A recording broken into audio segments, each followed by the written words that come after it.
Let's start with our theory about the new setting for Season 4. For starters, there are already several Four Seasons resorts located in the Eastern Caribbean islands, and after the White Lotus Season 1 ramped up business for their resort in Hawaii, the Four Seasons is likely to welcome the show's cast and crew at another location. Whether it's the Ocean Club in the Bahamas or the Four Seasons in Nevis, Season 4 could feature the grandest branch of the White Lotus Resort yet. An island location would also pave the way for the series to return to Season 1's eerie, isolated feel. Speaking of which, a Caribbean setting would also situate Season 4 near the Bermuda Triangle, the historic location of several unexplained disappearances and a modern omen for doom and mystery. And apart from the Devil's Triangle, there's also the Cayman Islands, a notorious tax haven for billionaires. In relation to this, the Caribbean also has a deep history of erasing indigenous cultures, which is exactly the type of subtext that underscores almost every season of the show. The same can also be said of the Caribbean being a known hub of pirates in the 17th century, also congruent with the show's core themes. Finally, according to series creator Mike White, his dream is to take the show to literally every continent on Earth, and currently the show has already featured Oceania via Hawaii, Europe via Italy, and Asia via Thailand. As the Caribbean islands are technically located in North America, it's a viable setting for the 4th season. In fact, Mike White is notoriously averse to snowy climates. Story-wise, however, a cold fate awaits the show's recurring characters. After getting away with $5 million from Greg in the Season 3 finale, Belinda and Zion end up in the Caribbean branch of the White Lotus. And there, Belinda is not just the director of the Independent Wellness Center, she has also transformed into a modern-day lifestyle guru, renowned for the healing abilities that drew Tanya to her in the first place. To explain their wealth, Belinda's son Zion concocts a self-made story for Belinda, allowing the two to live in luxury without suspicion from their fellow millionaires. Alone, Belinda justifies her newfound wealth to herself. It may be bribe money for not ratting out Greg to the cops, but even as she reaps in more cash, she's genuinely healing the pains and traumas of every tourist who comes through her door. In time, however, Belinda recalls her initial dream, a wellness center accessible to the poor and ordinary folks. And as the director of an elite spa in yet another White Lotus resort, Belinda soon realizes how much she has strayed from her dreams.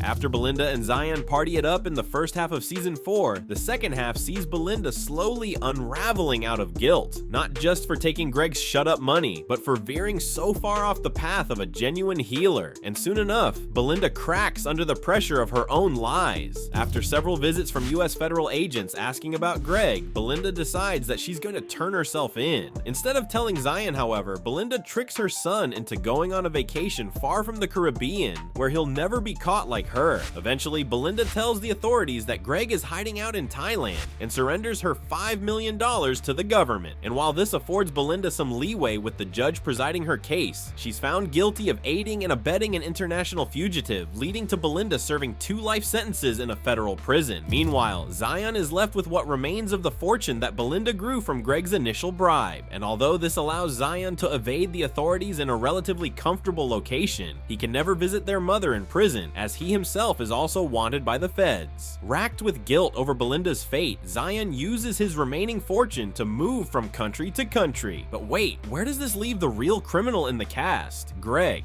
The White Lotus already has what it needs to take Greg to the Caribbean too. In fact, from the events in Season 3, it's not just Belinda whom Greg needs to worry about. Belinda also told Porn Chai and a bunch of the other staff members about so-called Gary's true identity. So while Greg seems to be settled in Thailand in the Season 3 finale, this quickly changes in the 4th season. After Rick killed Jim Hollinger, Shrutala was left alone to manage the White Lotus in Thailand, which slowly starts to fail without Jim steering the ship. Greg then takes this opportunity to trick Shrutala into buying his mansion atop the hill over the resort as a luxury villa for the White Lotus's richest guests. This eventually results in the resort going bankrupt, while Greg recoups his losses and leaves Thailand. After breaking up with Chloe, Greg takes his even bigger ill-gotten wealth to the Cayman Islands, a global tax haven and part-time hideout of billion-dollar criminals.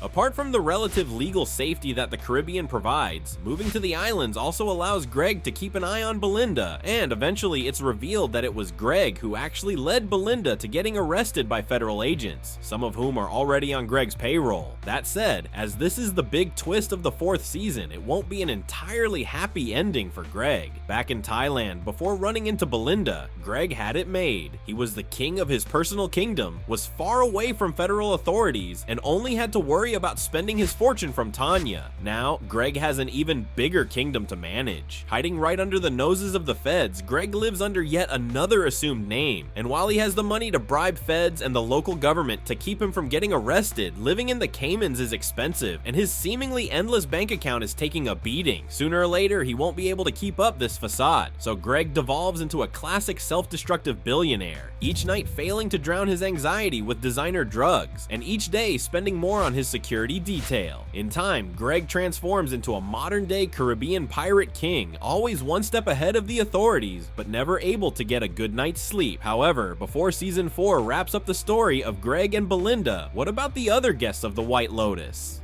From dysfunctional and detached rich white families to the varied backgrounds of IT resort staff members, the White Lotus has pulled from a wide variety of character archetypes to fill its cast list, but there are quite a few that it hasn't featured yet. For starters, season 4 will include a group of surfers and extreme sports enthusiasts with a strangely close family-like bond, and one of them will be an undercover assassin sent by Greg to secretly tail Belinda, opening up opportunities for the show to make dark jokes based on Point Break. Meanwhile, after featuring 3 different white families in each of its 3 seasons, The White Lotus Season 4 will star a rich Korean family in which the father is the leader of a megachurch back in Seoul. Taking a break from the controversies back home, the family escapes to the Caribbean, where they expect not to be recognized by anyone. Season 4 will also introduce the first Silicon Valley tech guru cast member in The White Lotus. A beloved and almost spiritual figure in the cutting-edge tech world, this guru sincerely believes that his new technologies are benefiting humanity. However, he eventually finds out that his company is employing child labor overseas, a fact hidden from him by his closest board members.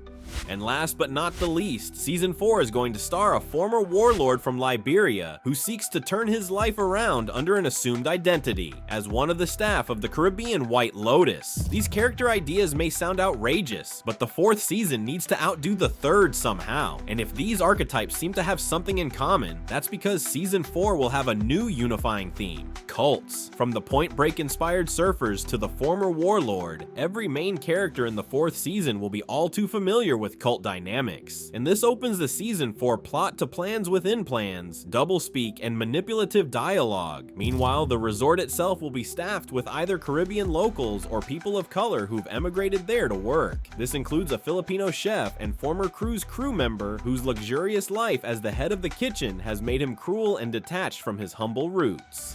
Which other characters do you think should join the 4th and upcoming season of The White Lotus? Do you think season 4 will have what it takes to outdo the first and most iconic season of the show? Tell us your thoughts and theories about The White Lotus season 4 in the comments. And thanks for watching ScreenRant.